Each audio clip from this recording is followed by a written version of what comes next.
Hey everybody, I wanted to do a quick video on kind of how to make this pillow. Excuse me. I made this yesterday and it's just a small little pillow, and I wanted to show you how I did this and how I got the different colors in the stitching. So this embroidery here is just a regular chain stitch, but it's actually made using two different threads at the same time. So they kind of wind up and get turned around, and they give you this wonderful sort of variegated looking color. So right here, these are the two colors that I used to combine to make this. And it's a double thread together at one time. So the stitch is actually pretty large, and then it's also multicolored. So what I wanted to do today is I wanted to use these colors and do this design.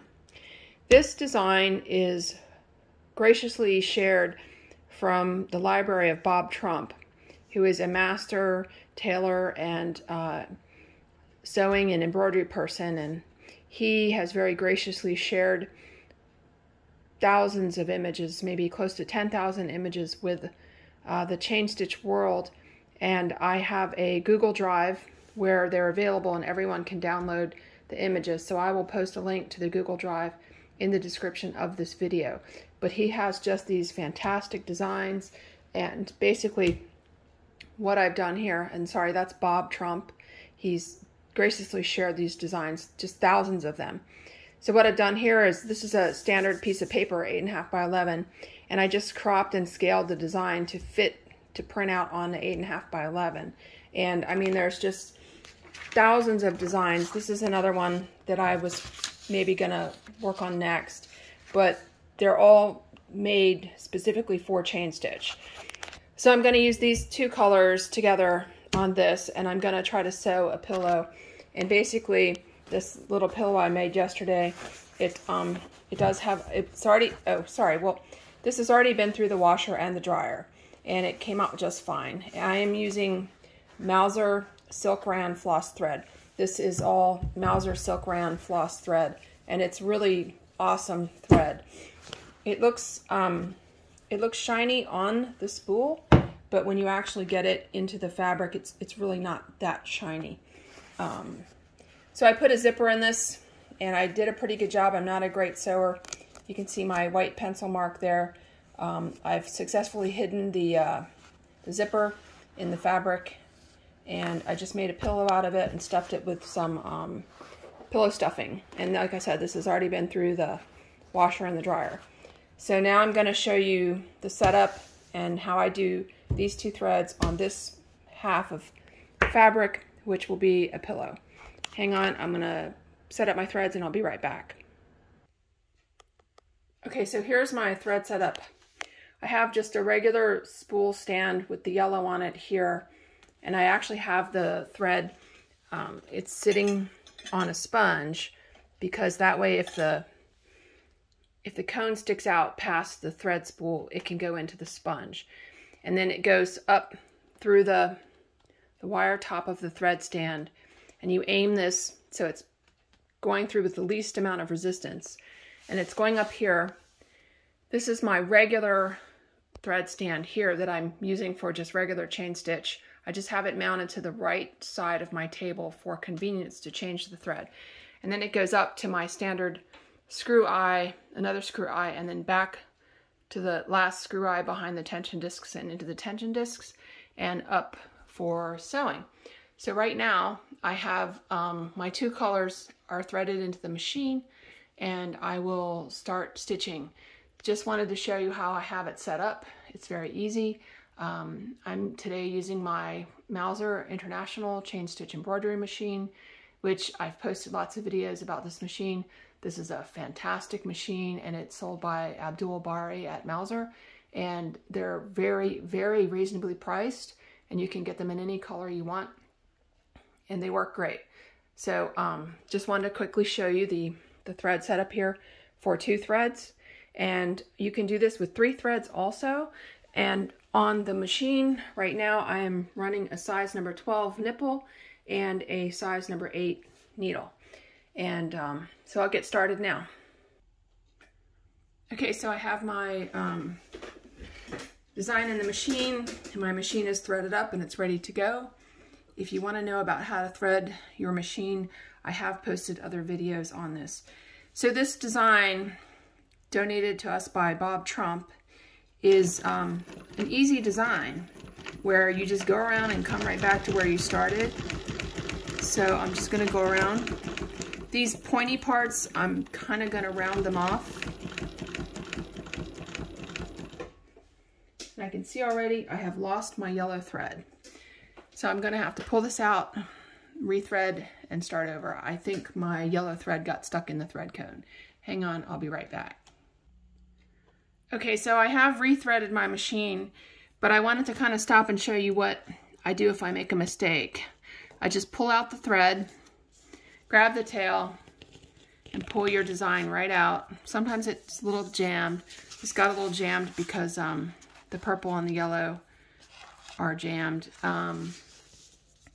But basically, I'm just going to pull that design right out and start over, especially because I was very close to the beginning of the design.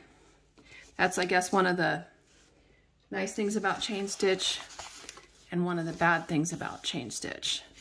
So I'm going to just kind of pull that back out. I've got my machine rethreaded. The yellow thread cone was tangled because I picked it up at the beginning of the video and I didn't put it back right. So I'm going to go back in here. Okay, now I'm pointing the other direction, so I'm just going to start heading the other way because I've just threaded my machine. So here we go. We are off.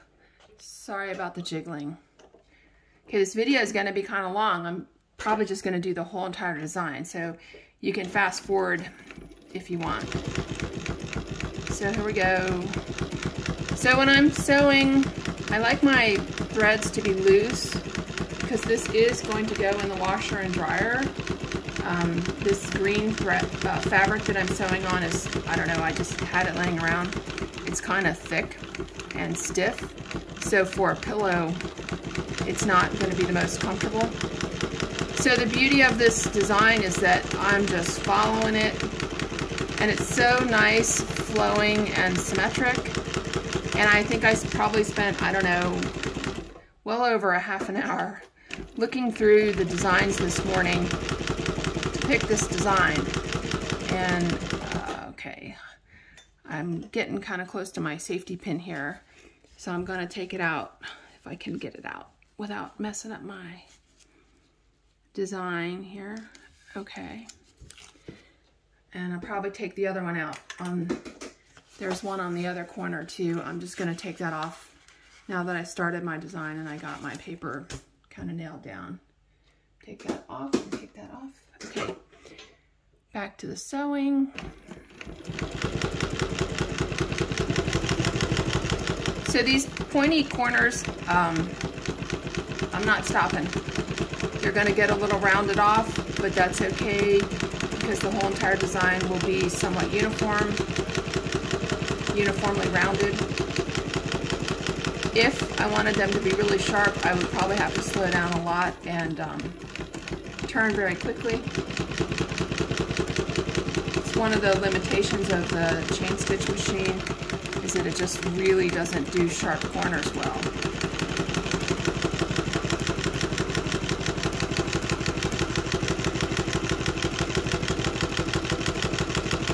I'm not going super fast because I'm trying to be accurate, but again, if you miss a little, no one's going to know, and if you do actually miss, you can stop, pull it out, and go back and restart. I don't know if I mentioned, I'm using Mauzer silk rayon floss. I'm using a number 8 needle and a number 12 nipple.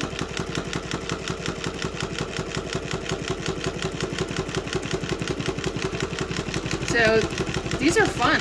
These designs from Bob, they are just super fun. And I just sort of scaled it, you know, to the paper size. And I said, fit to the paper to print out. And I'm just making a small pillow pillow that I made yesterday. It's like perfect size travel pillow. And I was pretty impressed by it with the two colors. I thought it added like a lot of variation and depth to it. This yellow and purple doesn't look like it has as much pizzazz maybe as the light blue and the dark blue.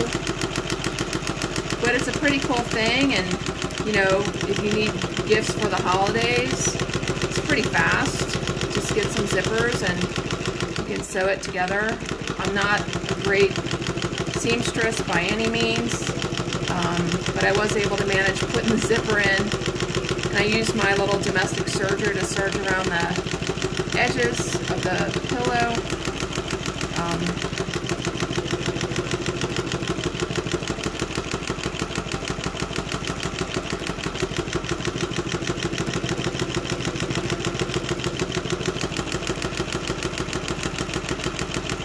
I'm gonna zoom in a little bit and let you get a closer look at the stitching up close for a little while.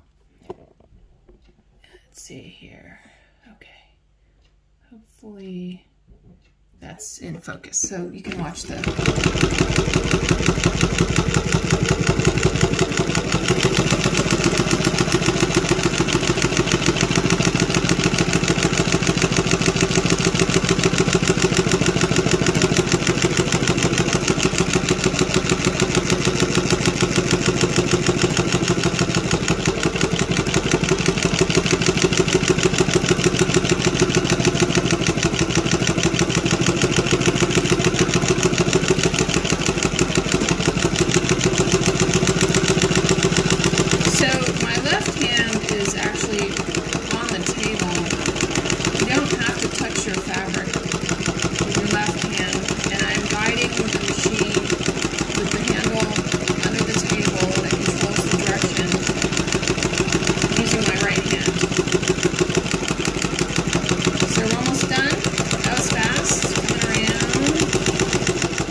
stitches and then stop, and then I'll just pull those threads to the back. So I'm going to zoom out a little bit here, not that far. Okay, so pull some slack from below. I'm going to lift my foot, and I'm going to pull out. If you can't get your thread, you can reach in here and hook the two strands on the right, I know are coming from below because I stopped going towards 12 o'clock. I'm going to cut this and I'm going to pull this out. There. So there's our finished design. Let me back you up a little bit here. So now you've got this paper and you're like, oh, you got to take the paper off. So this is the back side. My starting threads got caught over there. I'm just gonna trim that, and wow, they were pretty long. I'm just gonna pull them out if they come out. If they don't, if they're stuck, you can cut it and pull it out. So how do I get the paper out? I'm gonna go back to the other side, and if you grab your fabric and you actually just stretch it, usually the paper will tear like that. So like, okay, here, I'm gonna stretch my fabric. I got my knuckles underneath and I'm stretching and it will tear. And then I just come back and I just try to, it's a little tedious and time consuming, but since it's only an outline, I'm just gonna tear it away. And if you're careful and you get all of it from the one side, you can go back and get the other side pretty easy. So I'm gonna tear all this paper away. It takes quite a while, but if you stretch your fabric, it actually rips the paper a little bit like in advance, and it makes it easier to tear it away. You can kind of put your, I'm using my finger underneath and I'm kind of pushing on the fabric so you can see it kind of just pulls the paper away. And so I'm gonna tear it all away, and when you get one side off, the other side comes off pretty easy next to where you just pulled it off. Okay, so I'm gonna pause the camera because I know you guys, as much as you like hearing me talk, you don't want to see me ripping all this paper off. So I'm gonna pause the camera and come back with the finished design. Okay, so here's the finished design. I can see I got some paper still in there. So that's it. To me, it's really cool how it changes color depending on, you know, which thread is on top. But overall, it's a nicely blended, changing color. Sorry, let me try to focus here. Focus. I don't know why my phone doesn't. There. It's a very nice overall color changing effect of the multicolor threads. This one is not as bold or distinct as this one from yesterday because these two colors were very dissimilar colors, so it really gave it a lot of pop. This one is a little more subtle, a little softer effect because the yellow and the purple were very close in light dark. So anyway, I'm gonna turn this one into a pillow just like this, and hopefully it looks cool as a pillow. But I think that that's a very interesting effect, the two colors of thread together. Just a really neat thing to do. And super huge thanks again to Bob Trump for sharing all of his thousands and thousands of chain stitch and embroidery designs with us. Okay, thanks for watching, and I will post a comment in the comments or the description of the video, I guess, a link to the Google Drive with all of the embroidery patterns on it from Bob Trump. Thanks again for watching.